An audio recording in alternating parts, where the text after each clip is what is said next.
എന്താ അല്ലേ, ഈ വീഡിയോ കാണുമ്പോൾ എല്ലാവർക്കും വിഷമം വരും. സത്യത്തിൽ അച്ഛൻ്റെ വിഷമം, അച്ഛൻ സഹായം തേടുവാണ്. ആ അച്ഛൻ ഈ പ്രായത്തിലും ആ കുപ്പിയും പാട്ടയൊക്കെ പിറക്കി വിൽക്കണത് ആ അമ്മയെ നോക്കാനാട്ടോ. പക്ഷെ അച്ഛനെ നോക്കാനല്ല.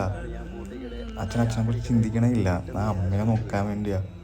സത്യം നിന്ന് ആലോചിക്കുക. നമ്മളൊക്കെ പലപ്പോഴും നമുക്ക് പല സന്തോഷങ്ങളും കിട്ടിയില്ല എന്നും പറഞ്ഞ് പല പ്രശ്നങ്ങളും നമ്മുടെ ലൈഫിൽ, പലരുടെ ലൈഫിൽ നമ്മൾ കണ്ടിട്ടുണ്ട്.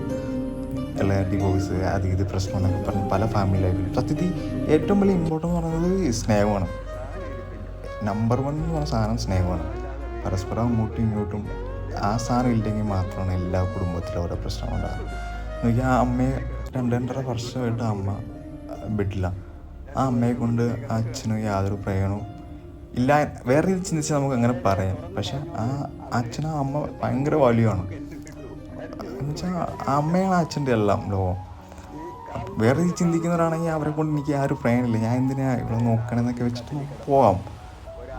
ഈ സ്നേഹം കിട്ടണമെങ്കിൽ ആ സ്നേഹം കൊടുത്ത് തന്നെ വാങ്ങാൻ പറ്റുള്ളൂ. ആ അച്ഛന് അത്രയും സ്നേഹം കൊണ്ട് അമ്മയ്ക്ക് അത്രയും സ്നേഹം അച്ഛനോട് ഉള്ളതുകൊണ്ടാണ്. ബാക്കി ഒന്നിനും യാതൊരു വാല്യൂ ഇല്ല. നമ്മളെല്ലാവരും മനുഷ്യരാണ്. നമ്മുടെ ലൈഫ് നമ്മുടെ കയ്യിലല്ല. എപ്പോഴും ഏത് നിമിഷം എപ്പോഴും എന്ത് സംഭവിക്കാം. പക്ഷെ ഇതേപോലെ ഒരു പാർട്ണർ നമ്മുടെ ലൈഫിലുണ്ടല്ലോ, നമുക്ക് ധൈര്യമില്ല. ഇപ്പം അമ്മയ്ക്കുള്ള ധൈര്യം കണ്ട, അമ്മ വീണ് കിടക്കുമ്പോഴാണെങ്കിൽ പോലും അച്ഛൻ കൂടുതലുള്ള ധൈര്യമാണ് അമ്മ.